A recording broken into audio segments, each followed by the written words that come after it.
सागर में होने जा रहा regional industry conclave. Regional industry conclave पर एमपीआईडीसी ईडी का चौंकाने वाला बयान। रीजनल इंडस्ट्री कॉन्क्लेव की क्या है असली सच्चाई? 2008 की इन्वेस्टर समिट की तरह कहीं सब कुछ हवा हवाई तो नहीं रह जाएगा? इस नवदुर्गा के शुभ मुहूर्त पर हीरो लाया है अभी बुकिंग करने पर 5,000 रुपए तक की कैश बेनिफिट। अधिक जानकारी के लिए संपर्क करें central Motors, hero showroom, Bhagwanganj और मकरोनिया सागर। मध्य प्रदेश सरकार द्वारा सागर में रीजनल इंडस्ट्री कॉन्क्लेव किया जा रहा है। इसको लेकर तमाम दावे और वादे भी किए जा रहे हैं, जहां उम्मीद है कि निवेशक यहां करोड़ों रुपए का निवेश करेंगे। वहीं युवाओं को रोजगार के अवसर दिखाई दे रहे हैं। बताया जा रहा है कि करीब 4,000 उद्यमियों का रजिस्ट्रेशन करवाया गया है, लेकिन सवाल ये है कि क्या जो कहा जा रहा है वो वाकई जमीन पर ठीक वैसा हो पाएगा? उधर जहां इस आयोजन में करोड़ों रुपए खर्च किए जा रहे हैं, खुद मुख्यमंत्री इसको लेकर अति उत्साहित हैं। वहीं एमपीआईडीसी के ईडी विशाल चौहान के एक बयान ने सभी को चौंका दिया है।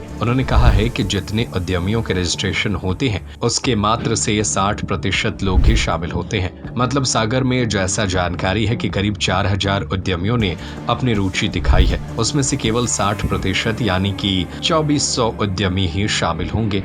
लेकिन नॉर्मली जितना रजिस्ट्रेशन होता है उसका 60-70% लोग यहाँ पर आते हैं।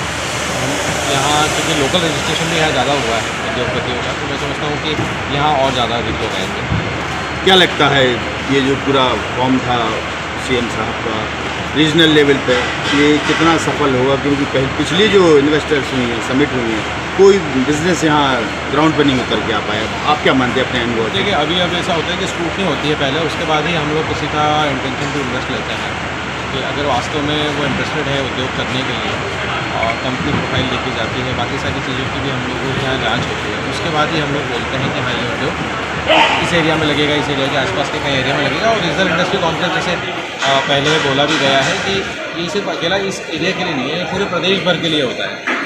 जिस जगह जाते हैं वहाँ पर फोकस ज़्यादा होता है, लेकिन एरिया बाकी का प्रदेश भी कवर होता है। कि यहाँ पर अगर कोई लोग आ रहे हैं तो कुछ उसमें कुछ लोग भोपाल में भी इन्वेस्ट करना चाहते हैं, कुछ विदिशा में करना चाहते हैं, कुछ रायसेन में भी करना चाहते हैं।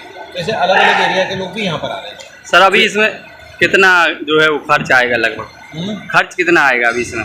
खर्च इस कार्यक्रम में कितना खर्च होने वाला है? खर्च वगैरह तो सब आखिरी में डिसाइड होता है कि कितना खर्चा होगा। तो इसमें सर जो है इसके पहले भी आप लोग 3 कार्यक्रम करा चुके थे, तो थोड़ा आइडिया होगा इस संबंध में। प्रोग्राम करा रहा हूँ मैं, पहली बार यहाँ का प्रोग्राम करा रहा हूँ।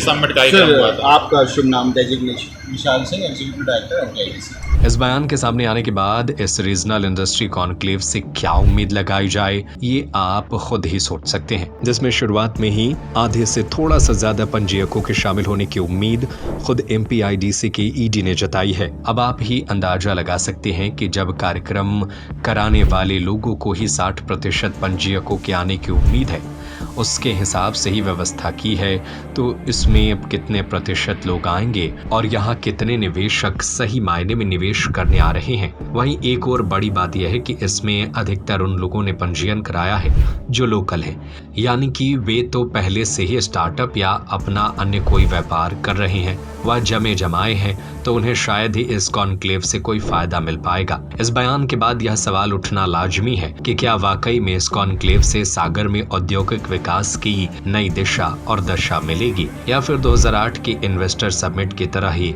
सब कुछ हवा हवाई ही रह जाएगा? इस नवदुर्गा के शुभ मुहूर्त पर हीरो लाया है अभी बुकिंग करने पर 5,000 रुपए तक की कैश बेनिफिट। अधिक जानकारी के लिए संपर्क करें central Motors, hero showroom, Bhagwanganj और मकरोनिया सागर।